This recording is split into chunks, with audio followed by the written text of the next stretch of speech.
మన ఈ ప్రభుత్వం వచ్చిన తర్వాత ఏవైతే రేషన్ కార్డ్స్ కావచ్చు, అట్లాగే ఇందిరమ్మ ఇళ్లకు సంబంధించి కావచ్చు, గ్యాస్ సిలిండర్ సంబంధించి కావచ్చు, కరెంట్ సంబంధించి కావచ్చు, అది దరఖాస్తు పెట్టిన సందర్భంలో రేషన్ కార్డు నంబర్ తప్పువాడో, పేరు తప్పువాడో, కొన్ని కారణాల వల్ల వాళ్ళ కొంత లబ్ధి జరగలేదు, చాలామందికి వచ్చినాయి. ఇంకా మిగిలిపోయిన వాళ్ళు కూడా ఖచ్చితంగా ముఖ్యమంత్రి గారి ఆలోచన ఏది ఉందో పేదవాళ్లకు ప్రతి అంశం పట్ల న్యాయం జరగాలి, ప్రజాపాలన జరగాలి అని చెప్పడం జరిగిందో దానికి అనుగుణంగా ఖచ్చితంగా జిల్లా ఇన్ఛార్జి మంత్రిగా అవసరమైతే 3 రోజుల పాటు ప్రతి మాసంలో ఒకసారి కాదు 4 సార్లు వచ్చిన ప్రతి సందర్భంలో కూడా కలెక్టరేట్లోనే అవసరం ఉంటే పడుకొని మీ అందరి దరఖాస్తు స్వీకరించి మొత్తం కూడా డీప్గా డెప్త్గా పోయి సర్వే చేసి సమీక్షలు పెట్టి మీకు న్యాయం చేసేటువంటి కార్యక్రమం చేయడం జరుగుతుందని చెప్పని మనవి చేసుకుంటూ, అట్లాగే ఆదిలాబాద్ జిల్లా పచ్చని అడవులు, మరి ఈ యొక్క ఎట్లయితే ఇలా కాశ్మీర్ ఉందో అట్లాగే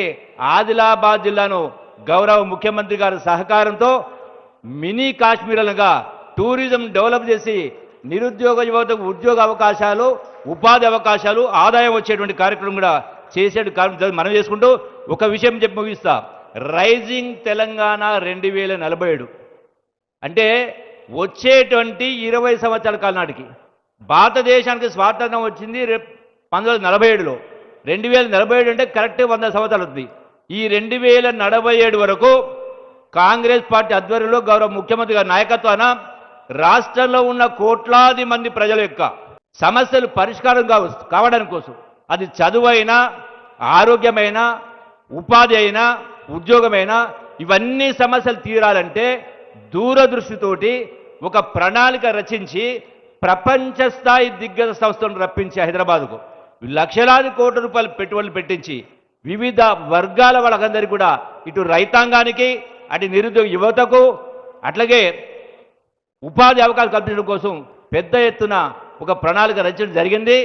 రేపు డిసెంబర్ 8, 9 తారీఖున ప్రపంచం గర్వించే విధంగా, దేశంలో కాదు ప్రపంచం గర్వించే విధంగా పెద్ద కార్యక్రమం జరుగుతూ ఉంది.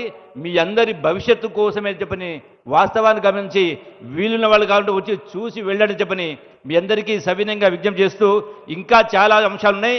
మళ్ళీ జిల్లాకు వచ్చినప్పుడు రెగ్యులర్గా వచ్చి మీతో కలుసుకొని మీ యొక్క కష్టసుఖాలు పాల్గొని మీ సమస్యల పరిష్కారానికి తప్పకుండా కృషి చేస్తామని మనవి చేసుకుంటూ సెలవు తీసుకుంటున్నాను. జై హింద్, జై తెలంగాణ, జై భారత్.